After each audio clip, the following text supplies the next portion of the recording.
So this is my little review of the HUION tablet. I'm probably mispronounced that.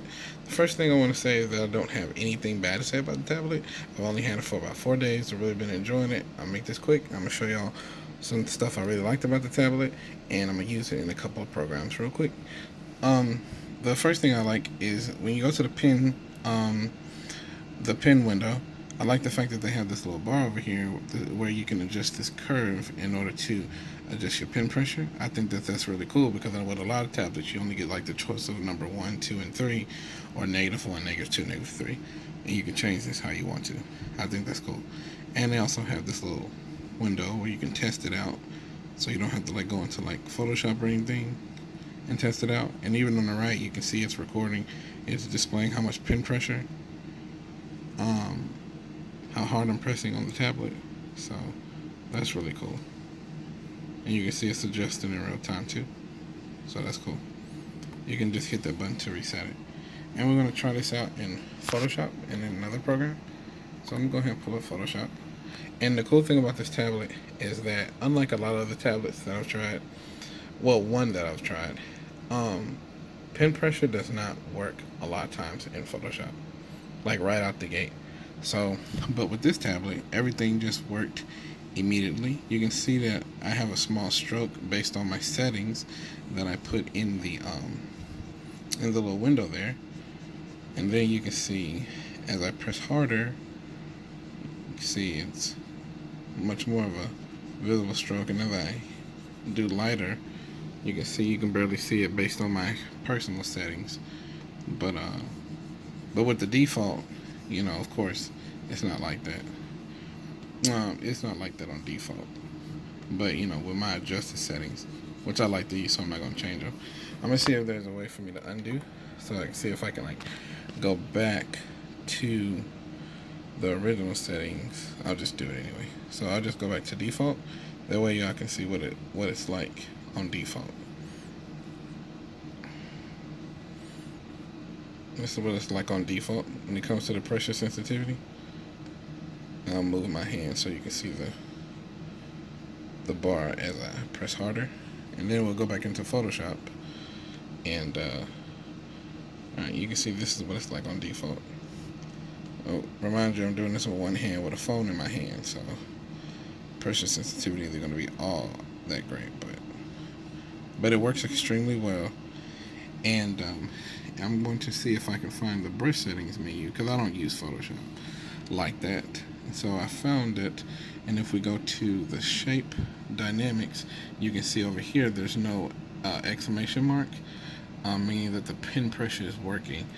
Typically in Photoshop, when you use a tablet, it doesn't work right away. A lot of the tablets, you have to download additional drivers or modify Photoshop. I had a Wacom tablet, and in order to get pressure sensitivity to work in Photoshop, you would have to modify certain things in order to get it to work.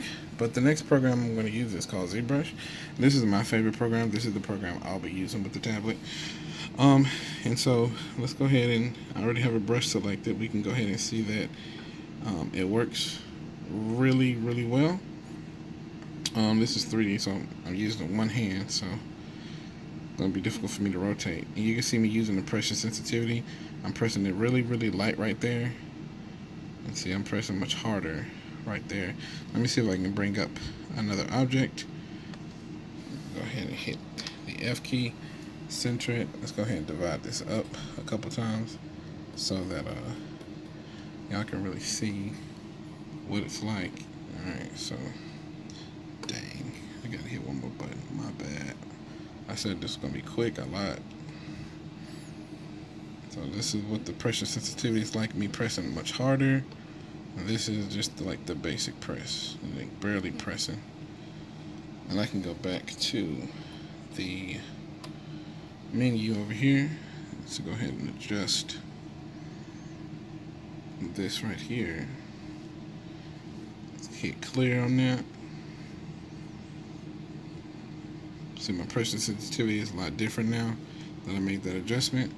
I'm gonna go ahead and lower my draw size, my brush size, I should say, and then we're gonna try it out again. So see how much different that stroke is This is me with just light press. This is when I press hard. So you can see it going from thin to thick. And it works really well. It works extremely well. I'll even go ahead and use it with another brush. I'm looking for the clay buildup brush. This is my favorite brush. So you can see it. It's light, just me pressing really light. Press much harder. You can see it getting a bigger, much bigger effect. So the pressure sensitivity works even in ZBrush. Ignore that line. That happens. That happens. It's not a big deal. And so yeah, I have nothing bad to say about the tablet. I really liked it. And another thing, if you're going to be using ZBrush with the tablet, you might like doing this in Photoshop, but obviously I don't use Photoshop, like I said, that much. So what I would recommend is getting this right here. This is the Nostromo keyboard. I really like this thing. This is it right here. What I like to do is I like to map my hotkeys to it that I use in ZBrush. That way, like, I can hold a button, and then now my cursor changed. So I just held the button, my cursor changed, and it just changed to the smooth on there. That way I don't have to use my keyboard. And the reason why I bought it is because with the keyboard in the way, like the keyboard is here, it's further away from me. And so, like, I can move the keyboard out the way and just use this instead. And it's much easier. I don't have to sit up there and have my hand like this the whole time. It can just be closer to me, and I don't have to extend my arm that much.